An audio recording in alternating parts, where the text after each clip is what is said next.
So coming to another colligative property called as osmotic pressure. So before going to this property, first and the foremost thing we have to understand, what do you mean by this osmosis? So for example, if I have taken a container which has been divided into two sets through an semi-permeable membrane. Yes. So if I consider this one as your semi-permeable membrane. So here is what means if I consider low concentrated solution is present and your high concentrated solution is present. Okay. So we know that what happens.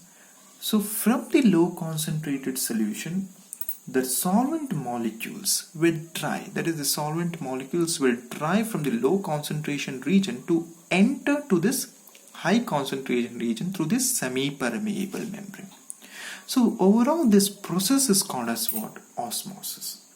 So in simple words, what you can see, the passage of the solvent molecules, we are very much particular which molecules, the passage of the solvent molecules from the region of the low concentration to the region of your higher concentration through a semi-permeable membrane. So what is this semi-permeable membrane? So basically it is a membrane which allows only the solvent molecules to pass through it. So such membranes are called as what? Your semi-permeable membranes, like your pig's bladder, yeah, or that of your parchment paper. So when those things are called as what? Semi-permeable membrane, which has the capacity, so they will be having certain pores in them, and these pores dimensions are such that it will block your solute particles, which will be higher dimensions compared to these pores. So here they gets blocked, whereas that of your solvent molecules being smaller in size, they can easily penetrate through these pores and go to that of your higher concentration region. So osmosis means the process in which there is a passage of your solvent molecules from a lower concentration region to the higher concentration region through a semi-permeable membrane. Coming with respect to the concept of what do you mean by the semi-permeable membrane? So basically they are the membrane which are allowing only the solvent molecules to pass through it. So keeping this concept, now we are going to see that what is meant by osmotic pressure. So basically guys, so in this system, for example, the same system I am considering, okay, yes, and here is your parchment paper or a pig's bladder which is acting as a of your semi-permeable membrane, let us hope, okay, and here is your, if I take, here is my low concentration region, okay, here is my low concentration and here is my high concentration. And both in here, in this perspective that of your, what you can say, over here, if I am applying the pressure, yes. So when the excess pressure which is applied to the solution to prevent this osmosis, so what will happen now, from the lower concentration region, your molecules are going out, true. So what I am doing is, instead, since in order to, I am blocking this pores. So what is happening if I go more particularly, instead of saying low concentration and the high concentration, let us take solvent and the solution. Yes, that will be more particular. So if here is your solvent, only the pure solvent, and here is your solution, let us hope. And here is my piston. So if a pressure, an excess of pressure which is applied to a solution which is having solvent plus solute to prevent the osmosis is called as what? As your osmotic pressure. So of course if I am not applying any pressure and this is your parchment paper, of course the solvent molecules will try to move because here the concentration is very high. So it will try to move from this parchment paper from lower concentration region to the higher concentration region. But with the help of a piston, if I am exerting certain pressure over this solution, what happens? Of course, in this solution, we are having both your solute as well as your solvent. This is your solute, which is having a larger size. This is your solute. So applying the pressure, what happens? Of course, the system goes on shrinks. So these higher dimension molecules will try to block this pore. So they will come and attack, sit over here. Alva, they will try to sit over here. Since you are applying the pressure, of course solvent cannot go over. So what happens? Solute comes and block the pores of your semi-permeable membrane. So once the pores are getting blocked, what happens? These solvent molecules will not be able to come to that of your solution region. So this has happened when you are applying the pressure.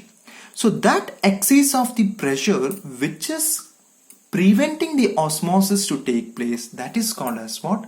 As your osmotic pressure, which is also one of the colligative property.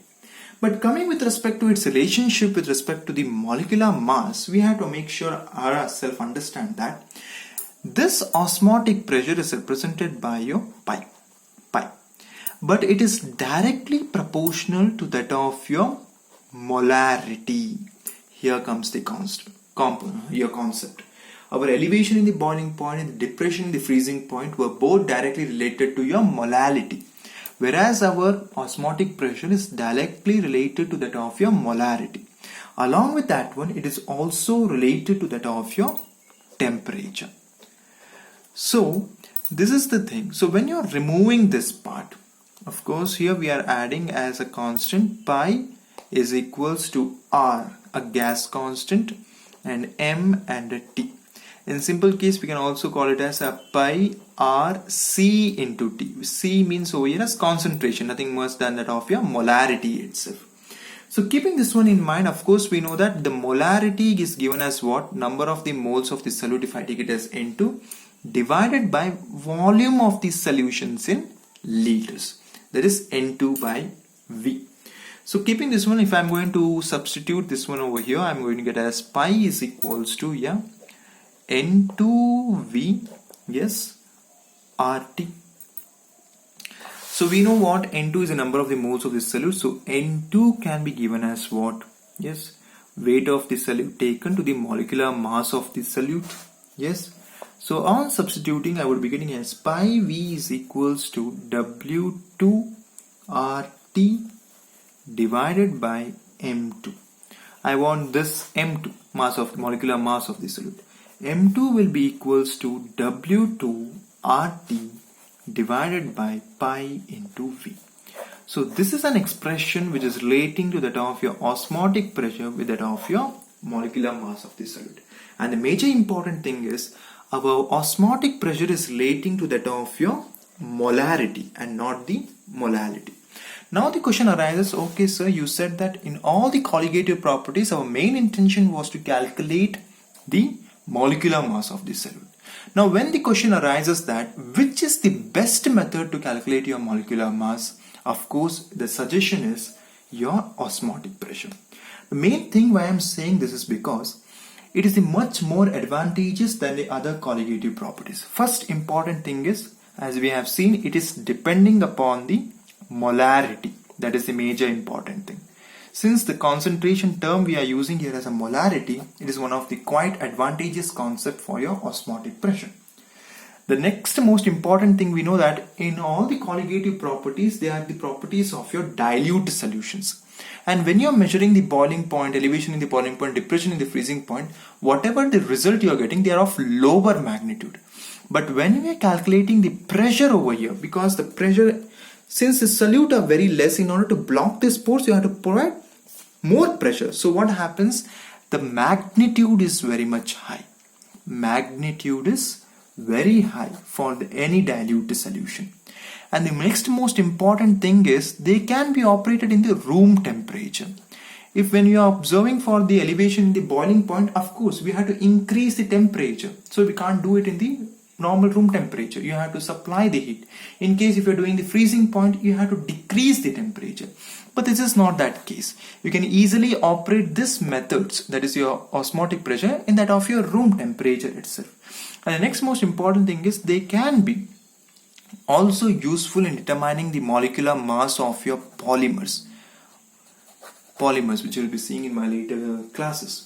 But for a while, so in order to determine the molecular mass of your polymer, because they will be having very high molecular weights, that is the reason they are called as poly, which means many.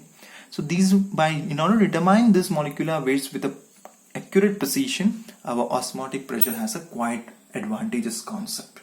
So that is the reason in all the four colligative properties, as relative lowering of vapor pressure, elevation in the boiling point, depression in the freezing point, and that of your osmotic pressure, your osmotic pressure is one of the greatest advantage in order to determine that of your molecular mass of your solutes.